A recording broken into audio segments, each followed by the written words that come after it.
Hello everyone, this is Anushka. Welcome back to the another video. So today's video is all about SSC CGL 2026. आप लोगों में से बहुत सारे लोग मुझे क्वेश्चन कर रहे थे, दीदी लास्ट के 90 डेज बाकी हैं, मैंने इंग्लिश अभी तक नहीं पढ़ी है, मुझे समझ नहीं आ रहा मैं कैसे स्टार्ट करूँ, ऐसा कौन सा टॉपिक है मैं सबसे पहले पिक करूँ. Everything I'm gonna discuss in this video. So let's start. Okay so first we discuss about grammar. देखो, अगर आप लोग एक बिगिनर हो एंड आप लोगों ने अभी अभी इंग्लिश पढ़ना स्टार्ट किया है फरवरी से एंड आपको नहीं आइडिया है कि आपको कौन सा टॉपिक पहले पिक करना है, सो नाउन और प्रोनाउन दोनों टॉपिक पहले पिक मत करना. मैं आपको बताती हूँ आपको सबसे पहले कौन सा टॉपिक पिक करना है. फर्स्ट, अगर आप लोग बिगिनर हो, आप पहले अपने फंडामेंटल्स क्लियर करो.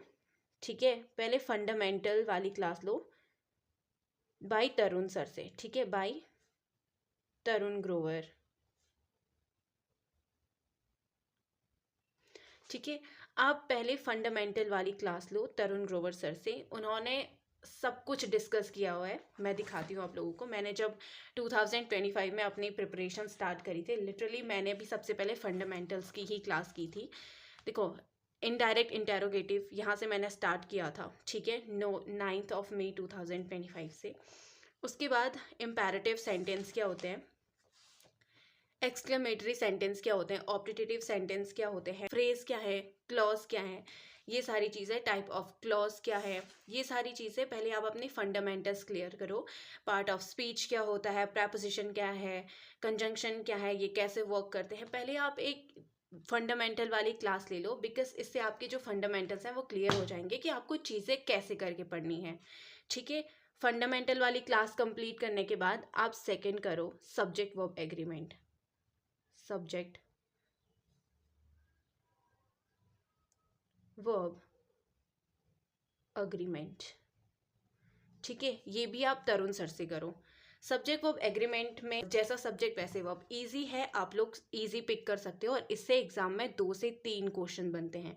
ठीक है, तो मैंने भी अपना सब्जेक्ट वर्ब एग्रीमेंट ही अपना सेकंड टॉपिक उठाया था. आप मेरे नोट्स दे सकते हो. इसके बाद सब्जेक्ट वर्ब एग्रीमेंट. ठीक है, ये मैंने अपना सेकंड टॉपिक उठाया था. इसके मैंने प्रॉपर नोट्स बनाए थे उस टाइम पे. और अगर आप लोगों को मेरे हैंड रिटन नोट्स चाहिए तो आप मुझे कमेंट कर देना, मैं अपने टेलीग्राम चैनल पे अपने हैंड रिटन नोट्स को अपलोड कर दूंगी. ये मैंने सारे मिरर ऑफ कॉमन एरर्स के क्वेश्चन लगाए थे. सेकेंड टॉपिक आप पिक कर सकते हो सब्जेक्ट वर्ब एग्रीमेंट. ठीक है, उसके बाद जो आपको थर्ड पिक करना है ना, वो है टेंस. टेंस थर्ड टॉपिक आपको टेंस से पिक करना है. बिकॉज टेंस से जो हमारे टेंस हैं उनसे हमारे मतलब 2 क्वेश्चन तो मैक्सिमम बनते ही हैं. ठीक है, उसके बाद मैं आपको सिर्फ इंपॉर्टेंट टॉपिक बता रही हूँ कि आपको पहले कौन कौन सी चीज़ें कवर करनी है. ठीक है, फंडामेंटल्स हो गए, सब्जेक्ट वर्ब एग्रीमेंट हो गया, टेंस हो गए. उसके बाद आपको जो फोर्थ टॉपिक पिक करना है वो है एडजेक्टिव और एडवर्ब. ठीक है, एडजेक्टिव और एडवर्ब. एडजेक्टिव और एडवर्ब. ठीक है, फोर्थ आपको ये वाला टॉपिक पिक करना है. फोर्थ आप प्रेपोजिशन कर सकते हो, प्रेपोजिशन. ठीक है, इसमें आपको मेन फोकस करना है फिक्स प्रेपोजिशन पे.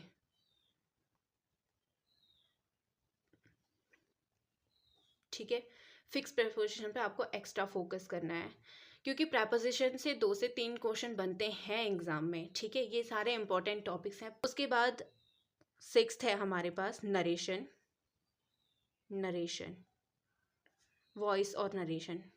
ठीक है, इससे लिटरली एडुकेटी की एंट्री होने के बाद में इससे 2 से 3 क्वेश्चन तो बनते ही हैं एग्जाम में. क्योंकि जो मेरी वाली शिफ्ट थी ना 2025 में, मेरे शिफ्ट में 2 क्वेश्चन आए थे नरेशन के इंग्लिश में. ठीक है, उसके बाद सेवन्थ है active passive. Active and passive.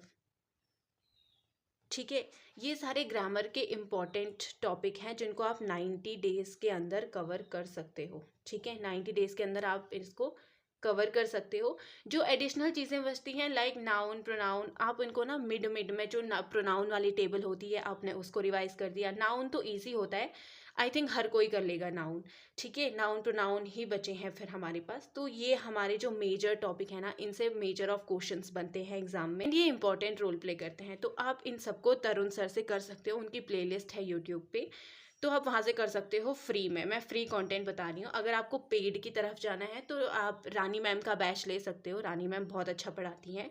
Even last time में मैंने रिवीजन मैम से किया था, सो आप लोग भी कर सकते हो। तो आप पहले ये सारे टॉपिक कंप्लीट कर लो क्योंकि इम्पॉर्टेंट है, एंड उसके बाद आप रिवीजन के लिए जा सकते हो रानी मैम के पास में। एंड इसमें एक और टॉपिक है ए एंड द का यूज़ करना, ठीक है, ए एंड द का यूज़ करना। तो आप ये सारे टॉपिक्स आप या तो तरुण सर से कर लो, अगर आपको पेड की तरफ जाना है तो आप रानी मैम से कर सकते हो। 90 डेज में आपको ये सारे टॉपिक्स कवर करने हैं। इसके अलावा हम पे कौन सी ऐसी चीज़ें बचती हैं अभी, तो रिमेनिंग है हमारे पास fill in the blanks, fill in the blank के बाद आता है पैराजम्बल, पैराजम्बल एंड जो अरेंजमेंट वाले क्वेश्चन आते हैं, रीअरेंजमेंट, ठीक है, अरेंजमेंट वाले क्वेश्चन। तो ये हमारे ग्रामर में होते हैं, तो ये ग्रामर के इंपॉर्टेंट टॉपिक है। आप 90 डेज के अंदर इनको कवर कर लो पहले, ठीक है। फिर जो रिमेनिंग है, अगर आप पे थोड़ा बहुत टाइम बचता है, फिर आप बाकी के टॉपिक्स के लिए जा सकते हो। आफ्टर दैट हम पे आता है वोकैब। वोकैबुलरी के लिए तो आपको ब्लैक बुक ही मैं रिकमेंड करूँगी, because black book last time पे काफ़ी ज़्यादा हेल्पफुल होती है, ठीक है। तो इसमें फिक्स प्रपोजिशन है, द हिंदू की वोकैबुलरी इन्होंने इसमें दे रखी है। उसके अलावा ईडियम है, फ्रेज है, सारी चीज़ें हैं ब्लैक बुक में, तो आप ब्लैक बुक से कवर कर सकते हो, बिकॉज हर एक टॉपर इसको ही रिकमेंड करता है।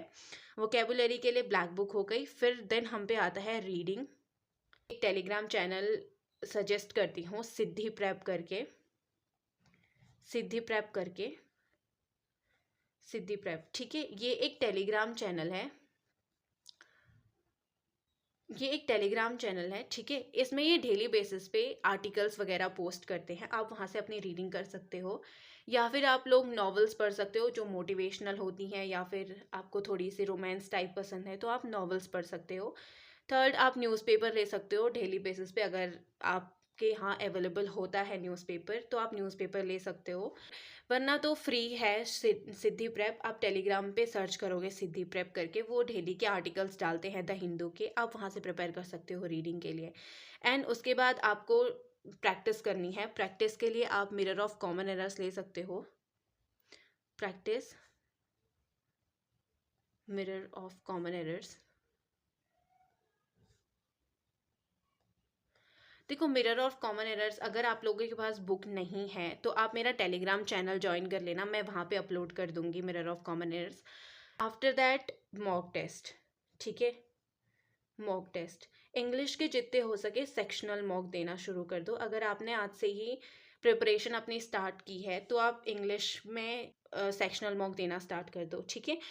सो अगर आप लोगों ने 90 डेज तक ये प्लान फॉलो किया है तो डेफिनेटली आप 90 डेज से पहले ही अपनी इंग्लिश को कंप्लीट कर लोगे, ठीक है। तो पहले आप ये वाले टॉपिक को कवर करो, ठीक है। अप टू 60 डेज में ये सारी चीज़ें कवर हो जाएंगी, साथ के साथ आपकी वोकैब और रीडिंग और प्रैक्टिस भी हो जाएगी, ठीक है। उसके बाद जो हम पे रिमेनिंग टाइम है ना, उसमें रिवीजन और जितने बाकी के हमारे जो ग्रामर के जितने हमारे टॉपिक बचे हुए हैं उनको कवर कर लेंगे, ठीक है। मेरा इस वीडियो को बनाने का पर्पज़ ये है कि जितने भी बच्चे अभी CGL 2026 को टारगेट कर रहे हैं वो 90 डेज़ के अंदर अपना इंग्लिश का सिलेबस और इम्पॉर्टेंट टॉपिक्स को सारा कवर कर ले, ठीक है। एंड अगर लास्ट टाइम पे फिर आपको रिवीजन करना है या क्वेश्चन प्रैक्टिस करनी है तो मैं अभी रिसेंटली यूज़ कर रही हूँ ओसवाल की ये handwritten English grammar book, ठीक है। ये एक हैंड बुक है जिसमें सिर्फ क्वेश्चन प्रैक्टिस है, ठीक है। प्रैक्टिस सेट्स दे रखे हैं लोगों ने इसमें। सो ये बुक कैसे रेलेवेंट है मैं आप लोगों को बता देती हूँ। फर्स्ट, इसमें सारे कंटेंट आपको मिल जाएगा। फंडामेंटल्स हैं ग्रामर के, टेंस हो गया, ठीक है, modal verbs, adjective, adverb, preposition, सारी चीज़ें इन्होंने इसमें मेंशन करी हुई हैं। आफ्टर दैट ये क्यों इम्पॉर्टेंट है, देखो आपने यहाँ से कॉन्सेप्ट पढ़े, ये लास्ट टाइम रिवीजन के लिए बहुत अच्छी बुक है।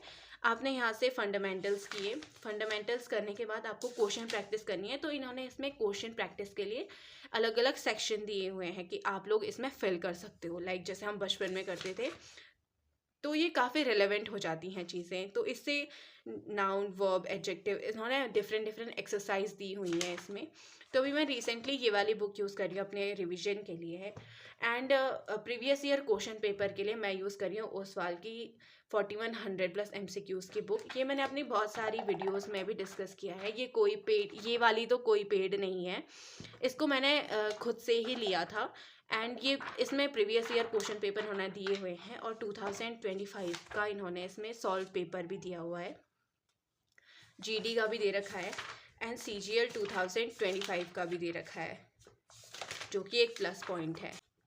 CGL 2025 का इन्होंने शिफ्ट 1 का सॉल्व पेपर दे रखा है वर्ड डिटेल सोल्यूशन के साथ में, ठीक है। तो आप प्रीवियस ईयर क्वेश्चन पेपर के लिए ये वाली बुक ले सकते हो। फिर स्पॉटिंग एरर के क्वेश्चन हैं इसमें, तो आप लास्ट टाइम रिवीजन के लिए ये वाली बुक ले सकते हो प्रीवियस ईयर क्वेश्चन पेपर के लिए। बाकी ब्लैक बुक वो कैब के लिए हो गई, फिर ये प्रैक्टिस के लिए हो गई, एंड लास्ट टाइम रिवीजन के लिए आप ये हैंड बुक ले सकते हो ओसवाल की। मैं इसका लिंक नीचे डिस्क्रिप्शन में डाल दूँगी दोनों का, और आप लोग मेरा कूपन कोड यूज़ कर सकते हो फॉर एडिशनल 50% डिस्काउंट, ठीक है। तो आप लोग ये वाला प्लान फॉलो करो 90 डेज़ तक, एंड आई होप कि आप लोगों को ये प्लान बहुत ज़्यादा हेल्पफुल करेगा। So yeah, that's it for today's video. I hope you guys like it. See you in the next one. Thanks for watching. Bye bye.